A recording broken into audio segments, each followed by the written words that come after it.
Hello and welcome everyone to today's MindManager webinar. My name is Rainer Obesser from Mindset Germany, and I have our UK partner Nick Duffield with me, who will be today's presenter and is going to talk about Kanban in combination with MindManager. Yes, hello everybody. Hello Rainer. Thank you for the introduction. If you make me presenter, then I can start sharing my screen. Oh yes, certainly. While you're doing that, say a warm welcome to everybody from all over the world. I think we've got registrations from almost every continent, which is great.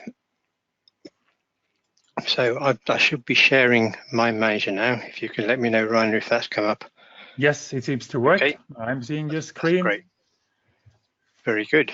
Well, welcoming everybody. As before, the process here is that I do a live demo of MindManager. I actually use MindManager to demo. So we haven't got any PowerPoint slides. And of course, with software, anything can go right or wrong. So undoubtedly, something will go wrong. But that's just the way software works. You'll get, as Ryan had mentioned, a copy of this map after the webinar, and embedded in it as attachments are all the examples that we'll look at this afternoon. And what I plan to do is to just quickly recap what Kanban is, and particularly in the context of task and project management. Our colleague Chuck Fry in the States did a webinar a couple of weeks ago, and there's a link to that. I think there was a link in the invitation that was sent out, and there's also a link to that in this map, and that explains more about the origins and the benefits of Kanban, whereas in this webinar we're really focusing on how you actually apply that and what features of MindManager can help you to do that, and we'll do it by examples and by showing you. So there are lots of different approaches you could take, lots of different ways to use it, ranging from very simple to quite complicated. So hopefully there'll be something for everybody in here. We'll go through a design scheme checklist. So if you want to think about using Kanban, this will be a list of questions to ask yourself in preparation. Then we'll look at MindManager features that support Kanban, both directly and indirectly. There's a lot of features in MindManager that can help make this an effective system. Then I've got a number of sample maps ranging from quite simple to quite complicated, so that you can see how Kanban can actually be put to use inside MindManager maps. So let's get started. Just to reiterate, we're aiming at users of MindManager 19 for Windows here. So if you've got MindManager 19 or Standard or Enterprise Edition, then you'll be able to do everything that you see in the demos. If you've got other versions of MindManager, then a lot of the features here won't necessarily be on other platforms or even in older versions. So everything that you'll see is being demoed on MindManager 19 for Windows. So what is Kanban? It's a method for optimizing manufacturing that was developed at Toyota in the 1950s. I'm sure everybody's heard that story about what Kanban is. And as I mentioned, Chuck's webinar from a couple of weeks ago. And it is what has now become lean manufacturing. So zero waste manufacturing had its origins in Kanban.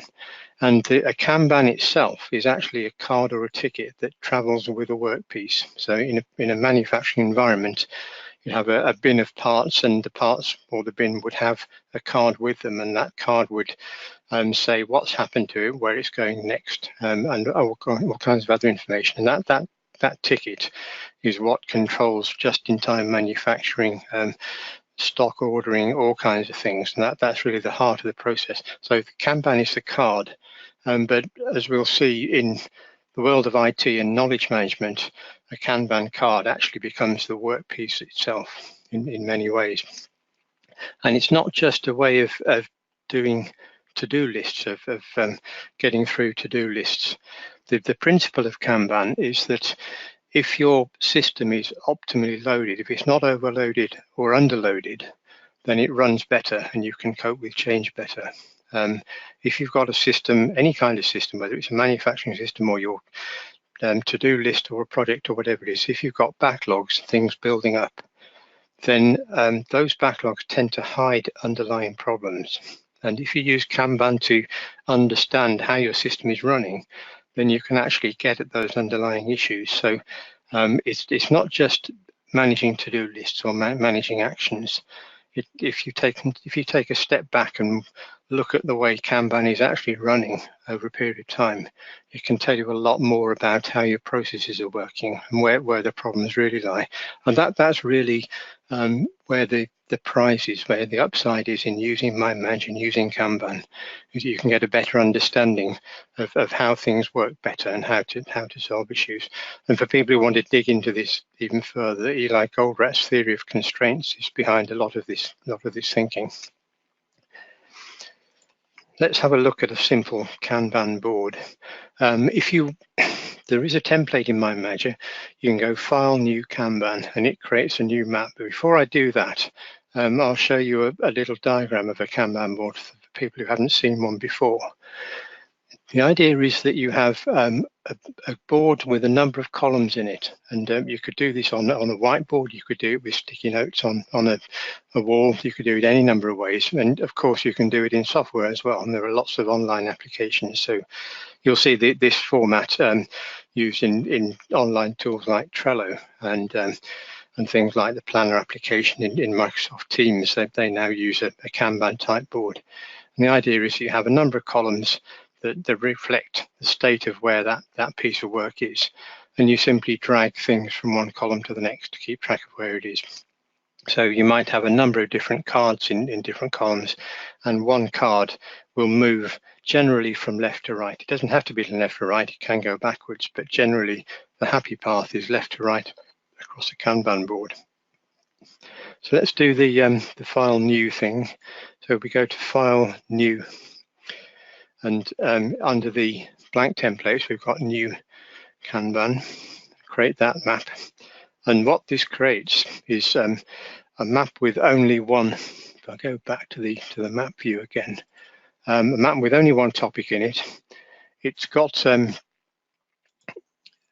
Kanban tag marker group here. If you look in the map index, it's created a little marker group with 3 tags in it: to do, doing, and done. And as you saw when it first opened, it opens in tag view, and you can see the 3 columns reflecting the tags to do, doing, and done. There's your one Kanban card, and you can drag it from one column to another. So it gives you the very minimum really for creating a Kanban board and some tags in a map. It creates the tags for you and creates an almost empty map with just one card in it. So that's what the template map does. But what we'll do is show you some further examples of that. So the topics are the Kanban cards, and moving topics between the columns changes their tag. And we did a webinar some weeks ago on the tabular views in MindManager, and what we saw with that map in the tag view is a table or tabular view of your MindManager map. And as you move topics from one column to another, it actually changes the tag on that topic. So if we go back to the map view, we can see that Kanban tag is now set to done. If we go back to the tag view and move it to the doing column, then check that again in the map, we can see it's changed to doing. So MindManager's got the built-in ability as you move things from one column to another in the map to change information.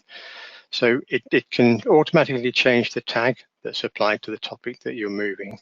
And you can then use SmartRules to do more stuff beyond that. So as soon as the SmartRule sees the tag change, it can do other things to that topic for you as well. And we'll see some samples of that.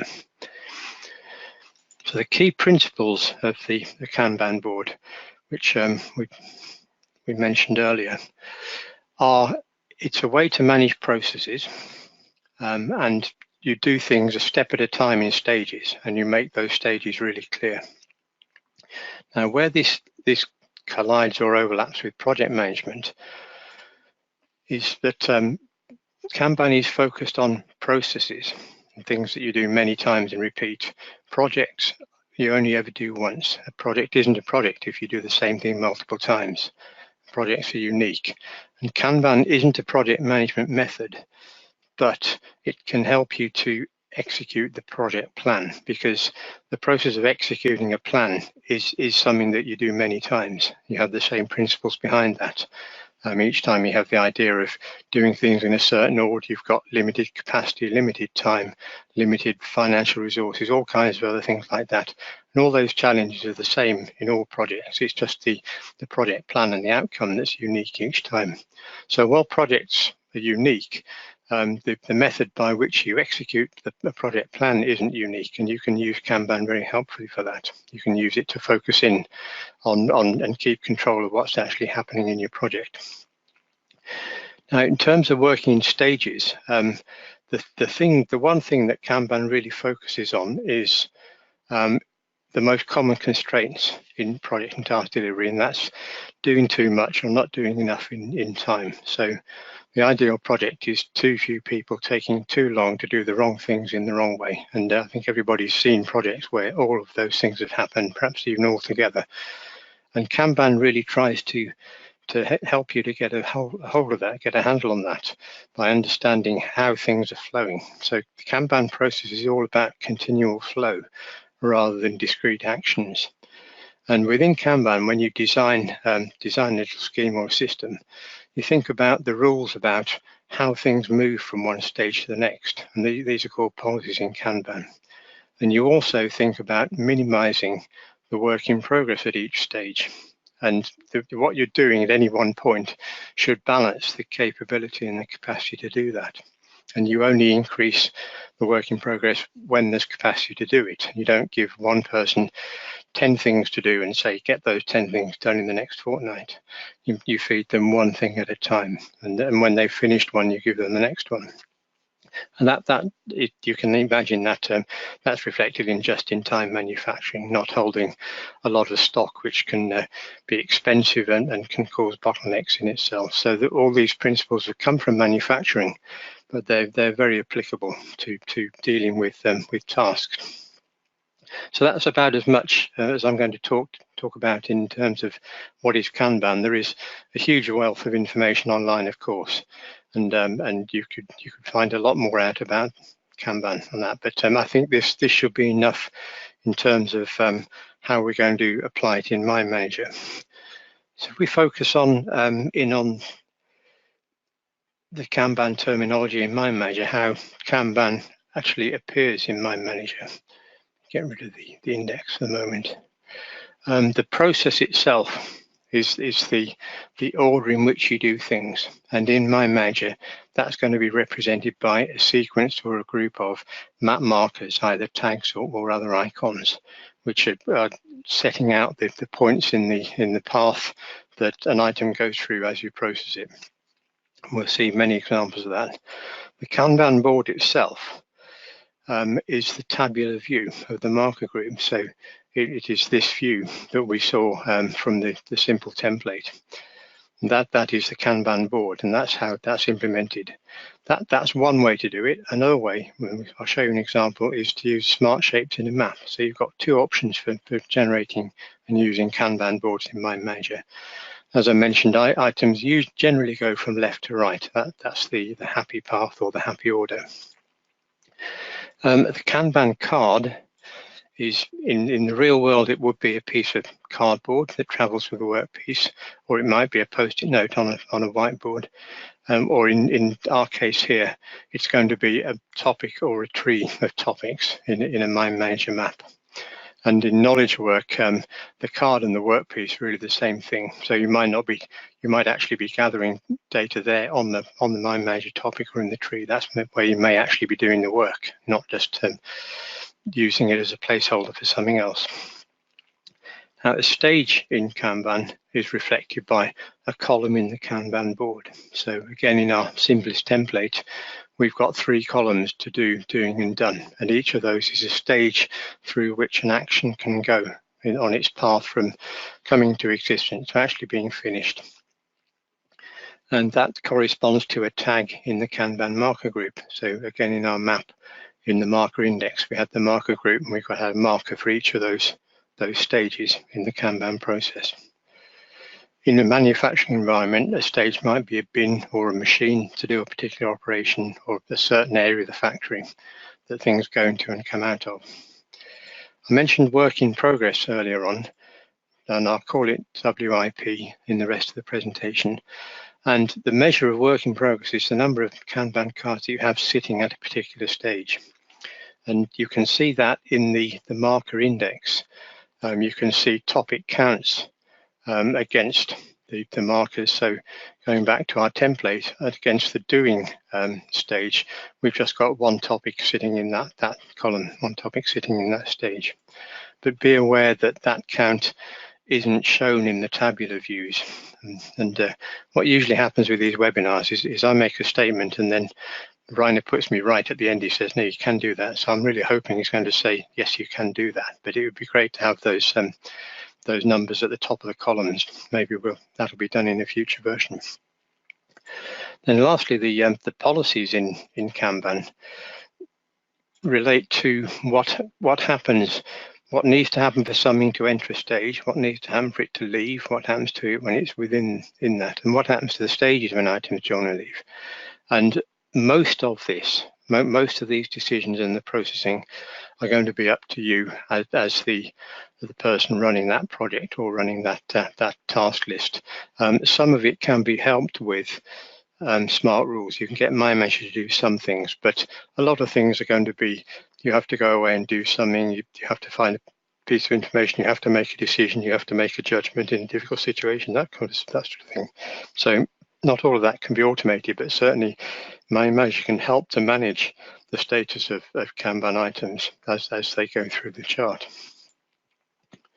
So if you're designing a scheme and a checklist, here's a number of things to think about.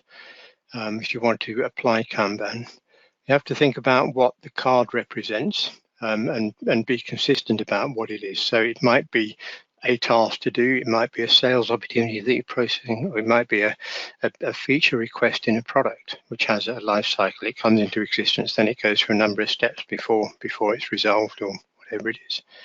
Then you work out what the stages are in your process. Be aware that each item can only be in one stage at one time. It would be chaos to have something being processed in two ways at the same time in different places. And the typical format, layout of stages is you decide whether to do something, you get ready to do it, then you do it and you finish it off. And then you have to think about what's needed when what needs to happen to the cards as you move them. So come back to this checklist when you're thinking about implementing Kanban. Make sure you can answer all these questions. Also think about how you're going to keep an eye on how much work in progress there is at each stage, because low work in progress counts, a small number of items in each of the bins, will lead to faster throughput. If things start overflowing and you have to continually make choices and reprioritize, that bottleneck will cause difficulty. And you have to be able to balance your demand and capacity there.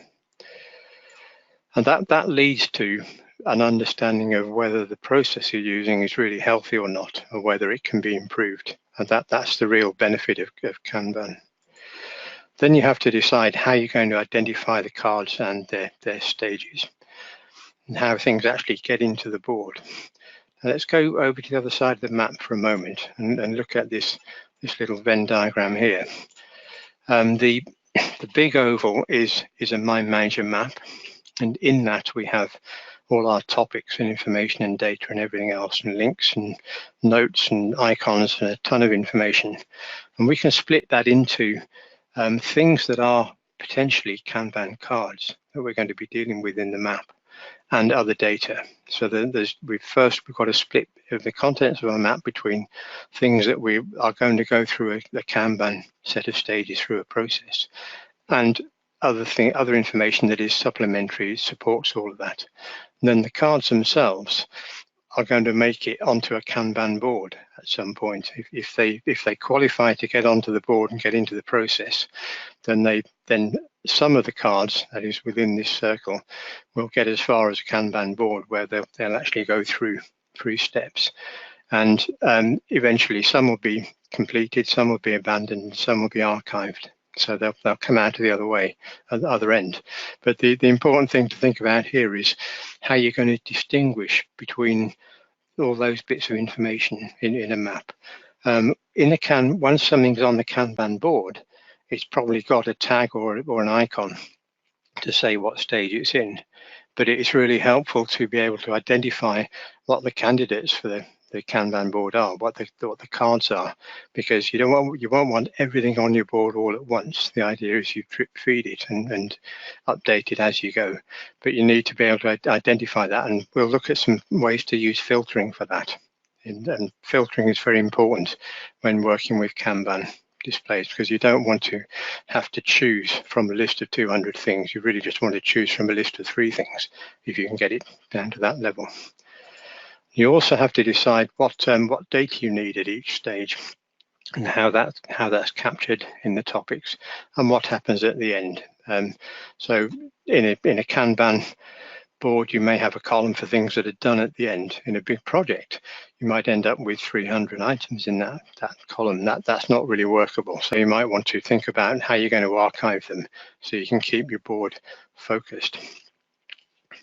Let's have a quick look now at what features MindManager has got for Kanban before we look at some of the examples. So the first thing to do is to design and document your Kanban stages and policies. And if we go to let's find one of the sample maps and open that early, and I'll show you what I mean by that. So if I open this map here,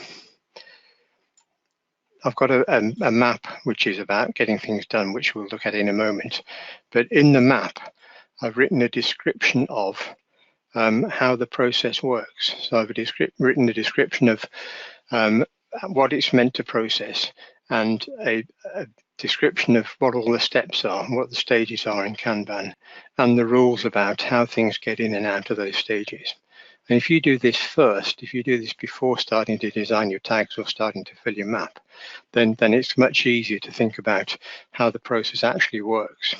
So a written description of what the steps are and what the policies and rules are about your Kanban will really help you to use the map consistently. And in all the samples that we'll see, I've put a floating topic like this in the map that explains what the process is.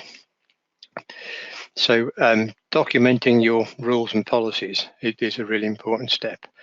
Then in terms of what a Kanban card is, you can have a single task, a single topic as a Kanban card, and there's lots of information you could put on a topic, or you can have multiple topics. You can have a little tree, which it moves as a unit through the Kanban process, but you've got lots of other stuff. So it might be one way to think about Kanban is dealing with individual tasks.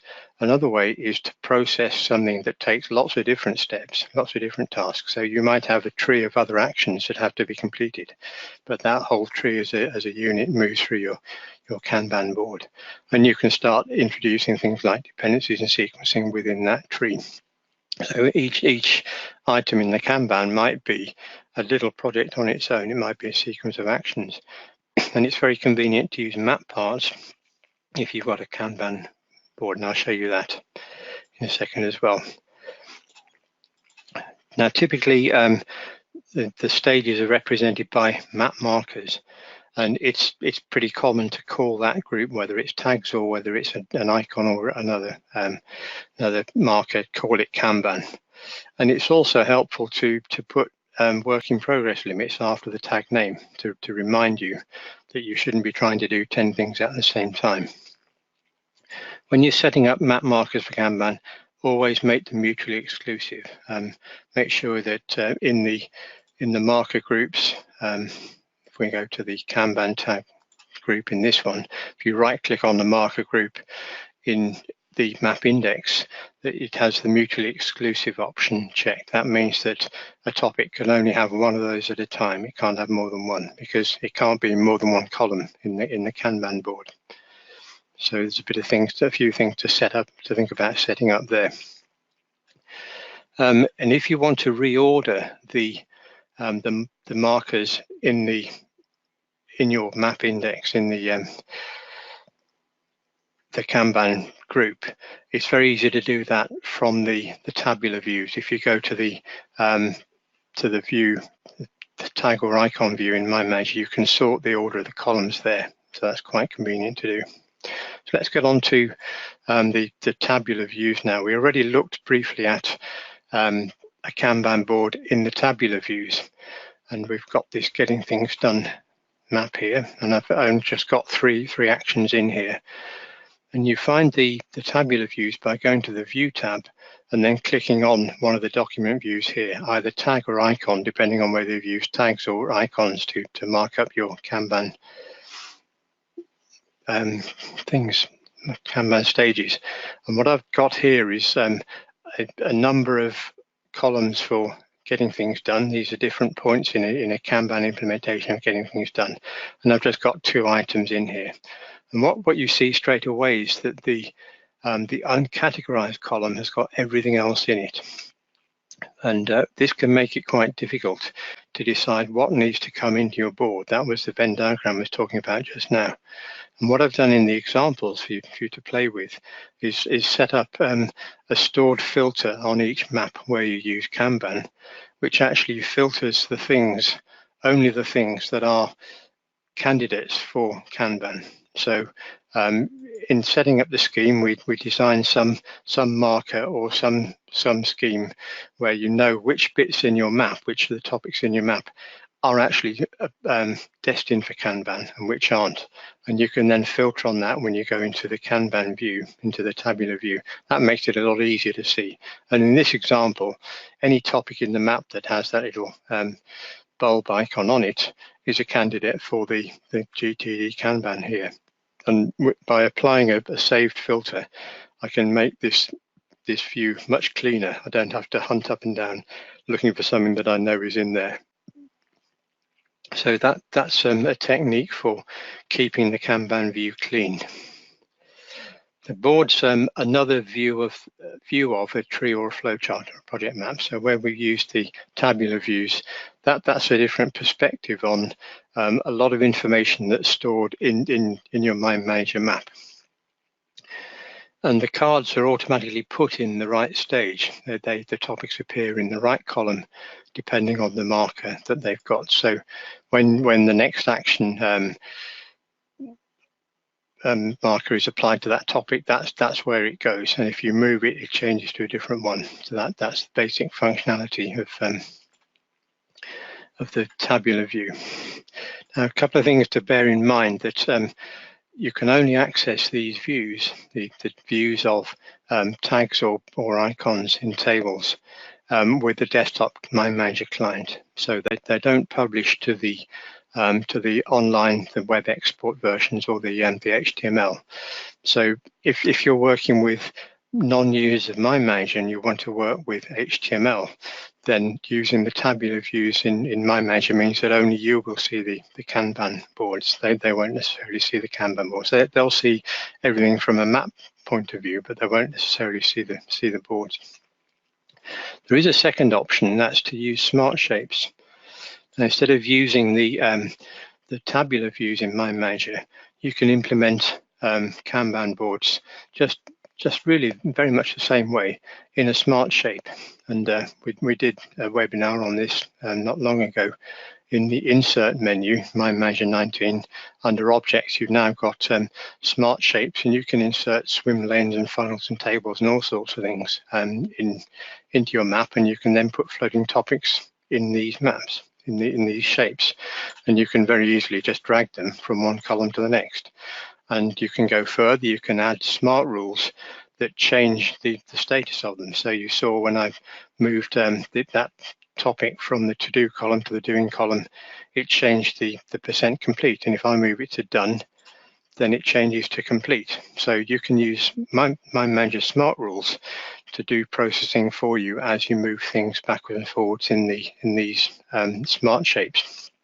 And you can do fancier stuff as well. You can have a Kanban board that is a funnel shape. Now this particular one reflects a sales process. So a sales inquiry comes from inquiry through to evaluating it, proposing, bidding, winning the contract, handing it over to delivery. And typically you hear people talking about the sales funnel. We can actually draw a sales funnel in this, and not only draw the funnel, but we can make it a Kanban board as well. So we can look at this layout and see what's where we're at. And if we just step sideways for a moment and look at what's actually happening in this company, let's say this was a real sales funnel, we can see that the evaluation, the Scotsman evaluation of a sales prospect is oversubscribed. There are too many things sitting in that column.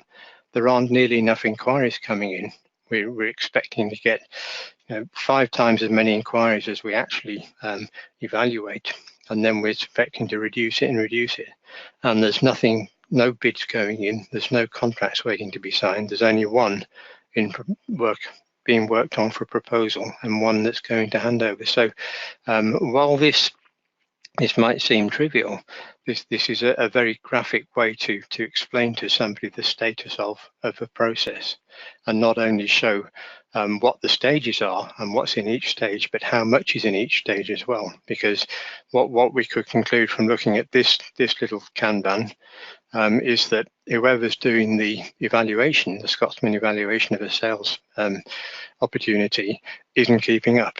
There's things backing up there, and that means that the rest of the process is empty.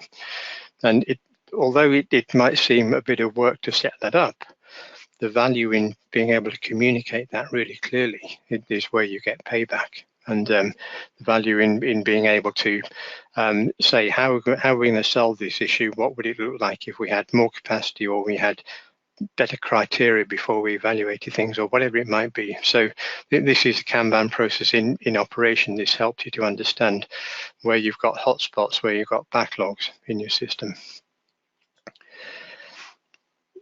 The advantage of using smart shapes, given that you can do most of the same things with SmartRules that you can with the tabular views, is that they publish to HTML5. So if you wanted to share a Kanban board with non-MindManager users, then a smart shape in a map is visible to them. And you can also provide information about the process in context. So I've got topics heading these columns here. I've got some text in each of the column headings. So right in the chart itself, right in the Kanban board itself, I've got the instructions on what's supposed to be happening in that step, what the criteria are. So those are some of the advantages of that. The biggest disadvantage is that the cards only exist in that board. They're floating topics, so that you're not taking a different view of a tree. Those are the only topics you've got to work with. So you haven't got them organized in a different way. And that might be something where there's a real benefit in using MindManager and Map. So if that's the case, where you need a different structure to how all your project information is organized, then you should probably go for the tabular views rather than using smart shapes. There's no automatic placing of cards in the columns either. Again, this is something that might come in a future MindManager version, but at the moment, MindManager understands where things are, which column or box are in a smart shape. It doesn't know how to put them in a given one from a calculation. So that's how Kanban boards work in MindManager. When it comes to applying the rules and policies, you've got 2 options. So the first one is a manual. This is how you decide what fits where. You can change the tags directly or just drag them across the board. Or you can get MindManager to help. You can get MindManager to do some filtering for you. And I'd like to move on quite quickly to the demos for that so you can see that. And you can use SmartRules to help you decide on that as well. So there's a number of pros and cons about using SmartRules, but you can set up SmartRules to help you decide whether something qualifies to go into a particular stage in your Kanban chart. And similarly, with stage applying data to cards when they're in a particular stage, again, you can do it manually, which is, I think, what most people will do.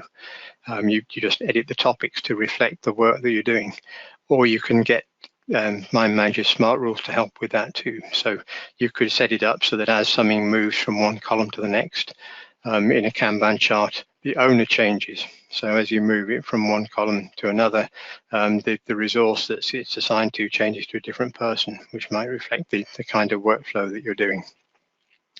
Just briefly mention multiple maps and boards. You can, of course, have more than one Kanban board in the same map. You can have different sets of tags, but bear in mind that if you use task info as part of your Kanban processing, that's shared across everything. But you could have more than one view, Kanban view of a process, which might be an interesting thing to do. But you can't use a Kanban board across multiple maps. And it's the same limitation at the moment as project planning. You can't have dependencies from one map to another.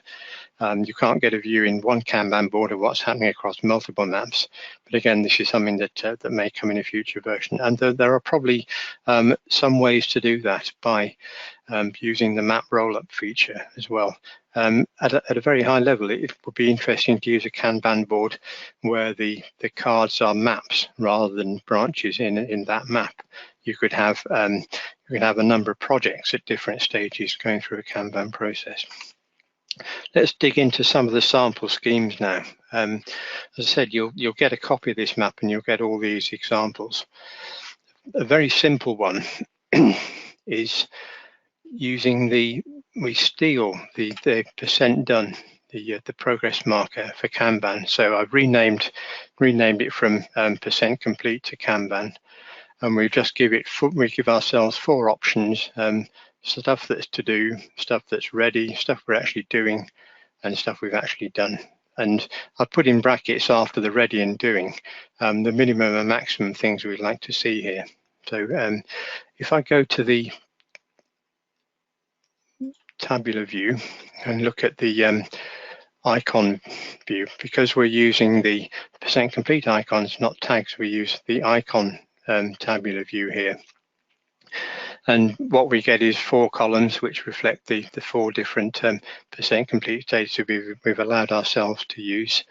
Again, I've set up a power filter so that if you go to power filter, I've saved a power filter called Kanban items. If I show that, then it only shows things that have got the percent complete value. So nothing else in the map is going to appear in our Kanban board. It makes it much cleaner to use.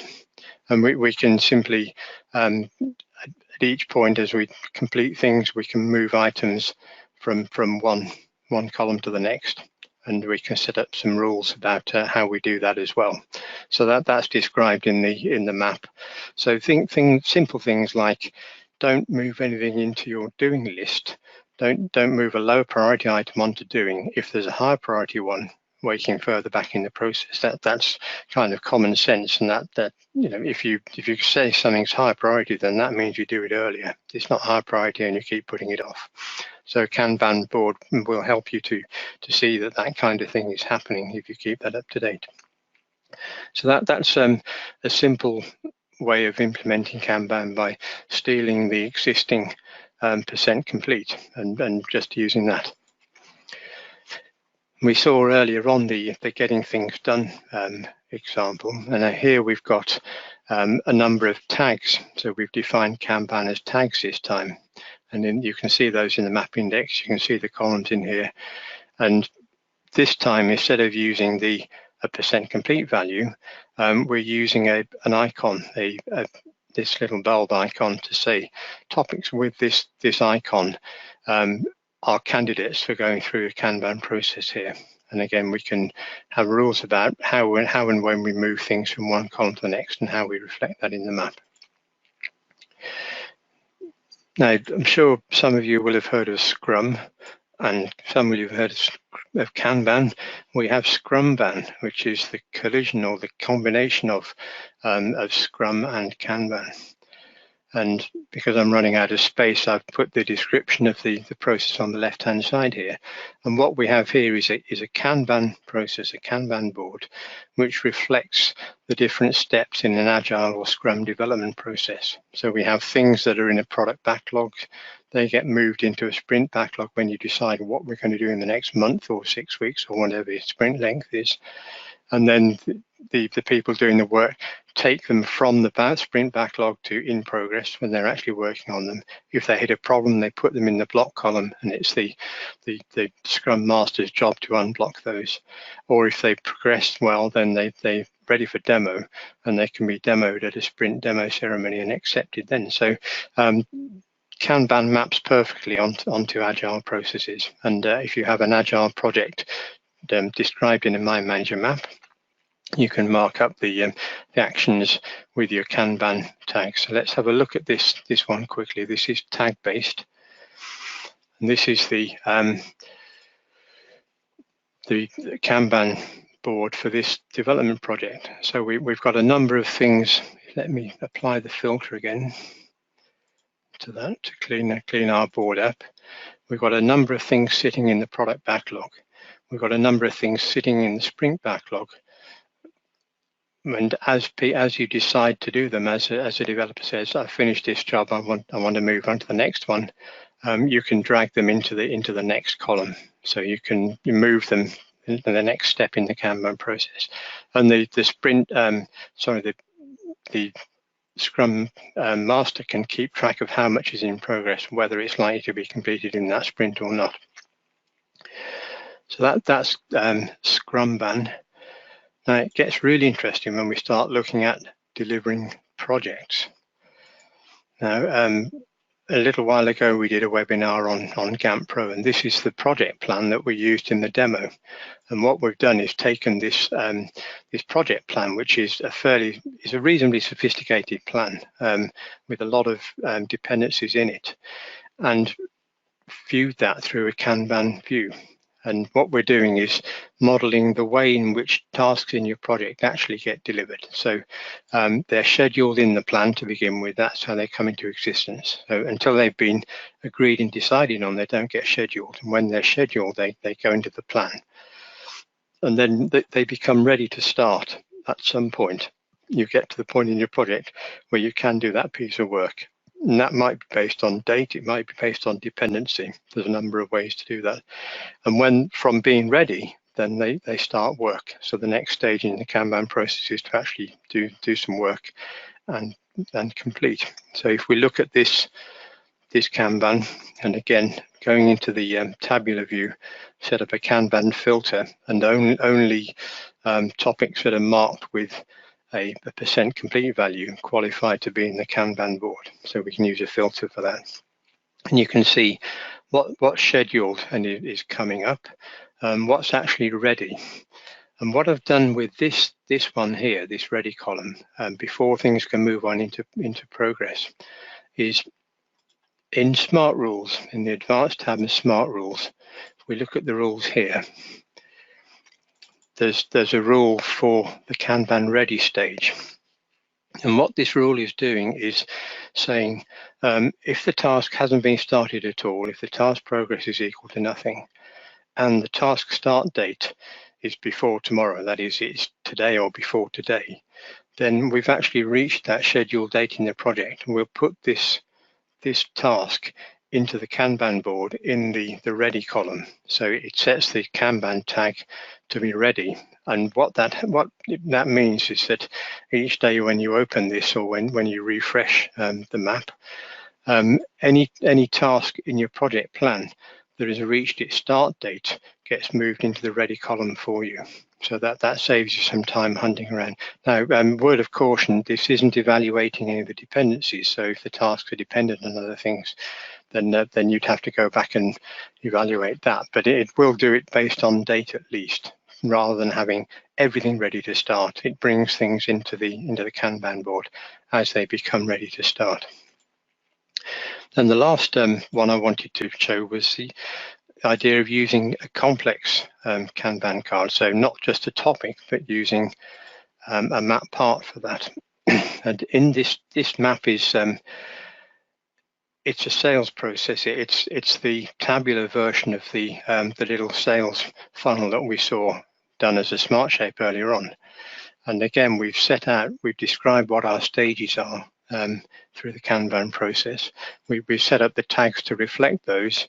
And we've created a filter so that we can filter on those tags to keep the Kanban board clean. So again, if we go to view and the tag view and apply the power filter to hide everything that isn't a Kanban card, this is our tabular view equivalent of the sales process. This is our sales funnel. So we've got one thing sitting in inquiry. We've got 4 waiting for their Scotsman evaluation. We've got no bids going out. We're seeing the same picture that we did before, but again, this time it's done by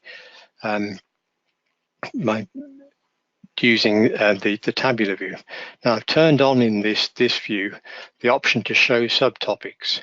So if I click on the list of subtopics in any one of these items, what these items actually are is a tree of things to do. They're not just one item. We haven't got one topic for runaway taxis. We've actually got a tree for runaway taxis, and these are the subtopics. So you can see from the Kanban chart what the activities are involved in that. And then if we select that item and go back to the map, let's open this out, you can see that I turn the filter back off again. You can see that each of the items that is a Kanban card has actually got a whole series of subtopics. You might have other information as well. And what I did was created a map part for that. And in the sample map here, the map that you'll get, that part of the tree you could save as a map part, and then when you want to add a new opportunity to your sales funnel map, you simply drag that map part into the map, and that then becomes a candidate for being in the Kanban view. So all of these things we could structure in any number of ways. I divided them up by different departments, but you might have a sales opportunity appearing under many different types of headings or organizations. But you can view them in a Kanban chart, keep a good keep track of what's where, what you need to do to intervene to make things run smoothly. So let's go back to I've got so many maps open now. That was some of the examples. We mentioned briefly about the desktop versus HTML5 publishing. If you want to use Kanban collaboratively, then the tabular view boards you can only use for the desktop client. But if you're willing to take the extra step and work with smart shapes in maps, then you can publish your Kanban boards to non-MindManager users with the HTML5 publish. So we're just about at the end now. I'll wrap up with some summaries, and then we'll see how we're doing for questions. The benefits of using MindManager for Kanban is it's really the same benefit as MindManager applied to almost anything that it does well. It's the only tool that can take you from a really blank page or a complete mess into order, into something that's structured. So out of a fog of ideas and chaos, you can evolve towards a Kanban board. You can work out what your process really is, what the criteria of the stages are. You can start to model that, keep track of it, and get under control, keep it under control. And of course, as always, you can keep much more information in a MindManager map than you could in a task planning application or a project management application, because it's got such a rich set of capabilities and very flexible as well. You can also use MindManager on the same set of information, the same set of tasks for prioritizing, risk management, all the other project management, all the other kinds of things. So you don't have to have them in different applications. You don't have to have a Kanban board in one place and then your actual specification somewhere else. You can have it all integrated together. And lastly, as we've seen with the Kanban boards, they're really easy to view and to understand. If you put them in front of somebody else, it makes the points for you, and it really makes it very clear. It's really important to plan what your process is. So don't just start anywhere and hope it'll work. Have a think about what the stages are, and use automated support. Use the tabular views or the formulae or SmartRules to support some of the data manipulation as things move. But you've got to balance that between how much time you spend perfecting a system there and how much time you actually spend executing the project. It's you could spend a week setting up something that only saves you a day, or vice versa. So there's a balance to be had there. Of course, keep it up to date once you've set up a Kanban board, because if it gets miles out of date, then you're better off not having it than having one out of date. And finally, use Kanban to seek improvements. Look for where the bottlenecks are. Use the visualization and the process to help point out where things are getting stuck and where effort needs to be put to make things run smoothly, and try and keep to a minimum the number of obligations and commitments that are taken on. So, and it's better to finish one thing and take another one than to have 10 things to do and not really finish any of them, which I think is something that everybody experiences. I know I do. Okay, I think that's it for today. Thank you very much again, Nick, for your presentation, and also for the work that you put into this set of maps and examples. It's really worthwhile downloading it and going through it and looking through it. We've learned a lot. And again, thanks all the participants for being with us. And I hope you had fun, learned something new, and will be joining us for one of our next webinars soon. Customer, you know it would be great. The quarter's coming to a close, so please don't hesitate. Place your order right away.